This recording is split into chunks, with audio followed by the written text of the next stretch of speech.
Hello friends, welcome to my channel nursing current and practical. So आज का हमारा topic है hypokalaemia. Hypokalaemia means low potassium level in blood. Hypo means कम, kalaemia it's related to potassium. So hypokalaemia क्या होता है? Hypokalaemia is a serum potassium level lower than 3.5 MEQ पर litre.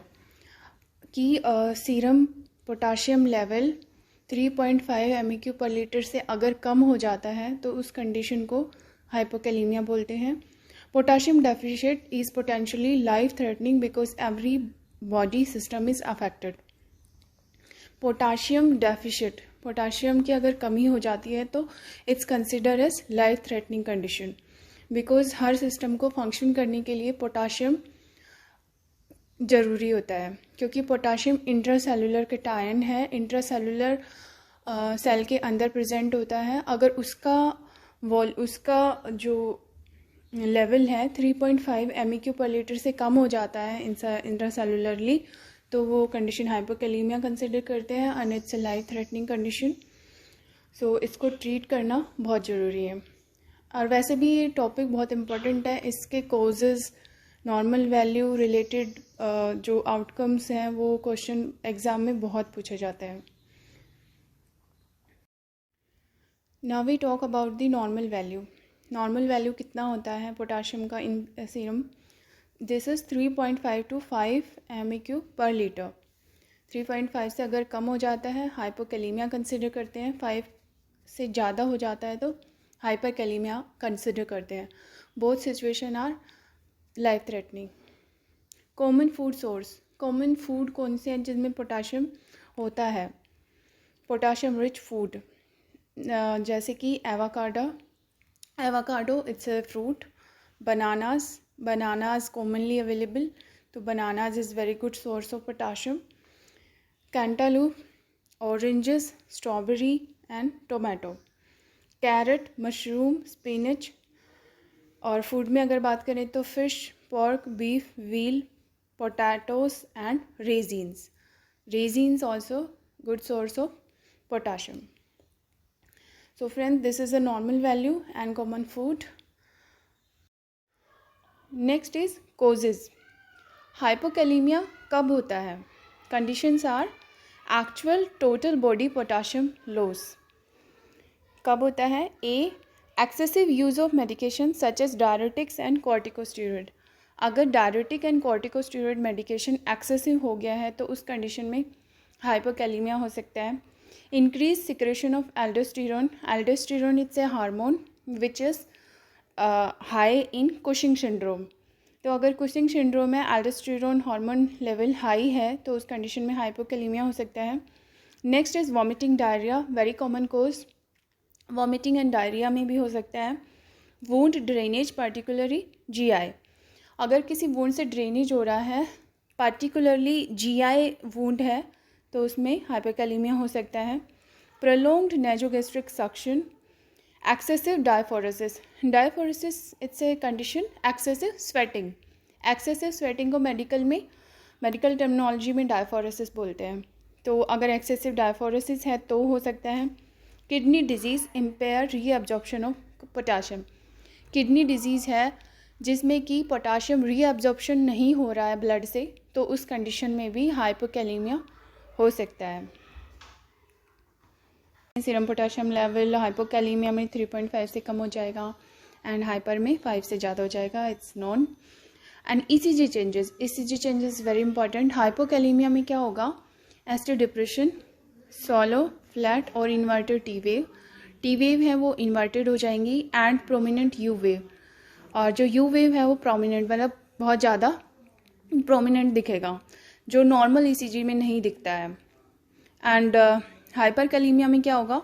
Toll peaked T wave peak, बड़ी बड़ी T wave दिखेंगी। Flat P wave, बल्कि P wave उसमें फ्लैट सी दिखेंगी। वाइडेंड QRS कॉम्प्लेक्स, जो नॉर्मल QRS इंटरवल होता है उससे ज़्यादा होएगा। And prolonged PR interval also will be increased. So ये ECG changes are very important. इसमें से ज़रूर क्वेश्चन बन के आता है। सो हाइपोकैलेमिया में एक क्वेश्चन बन रहा है प्रोमिनेंट यू वेव, जो नॉर्मल ईसीजी में नहीं होता, लेकिन हाइपोकैलेमिया में प्रोमिनेंट यू वेव होता है, इन्वर्टेड टी वेव होता है। इंस्टेड ऑफ हाइपरकैलेमिया में टॉल टी वेव होता है और हाइपो में इन्वर्टेड होता है। तो ये एक डिफरेंस है। एंड इसमें क्या होता है, हाइपर में दोनों ही QRS complex and prolong PR interval बढ़ जाते हैं। तो this is about differentiation of hypokalemia and hyperkalaemia. अगर हाइपोकैलेमिया हो रहा है तो कार्डियोवास्कुलर चेंजेस क्या क्या होंगे, एंड हाइपरकैलेमिया हो रहा है तो क्या होंगे, cardiovascular and respiratory. So hypokalaemia condition है तो उसमें पल्स क्या होंगी, thready, weak, irregular and weak peripheral pulse and orthostatic hypotension. Hyperkalaemia में क्या होता है, slow, weak, irregular heart rate and decrease blood pressure. तो सिमिलर सा लग रहा है, तो इसको ध्यान से फील करना पड़ेगा। एंड नेक्स्ट इज रेस्पिरेटरी में क्या होगा, सॉलो, ineffective respiration that result from profound weakness of skeletal muscle of respiration.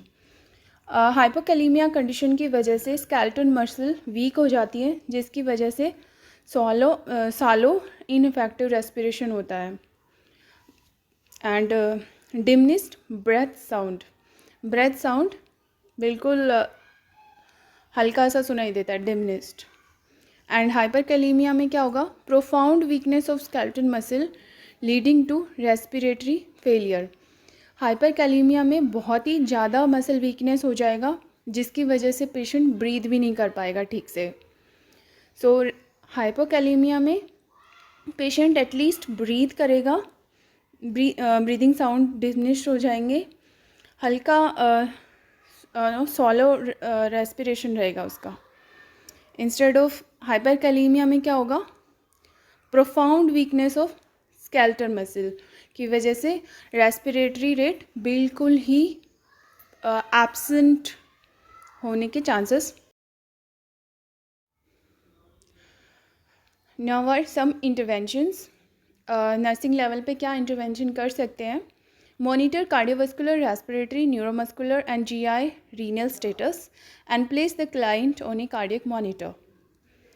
Next is monitor electrolyte values monitor करना है। एडमिनिस्टर पोटाशियम सप्लीमेंट ऑरली और इंट्रावीनसली एज प्रिस्क्राइब्ड।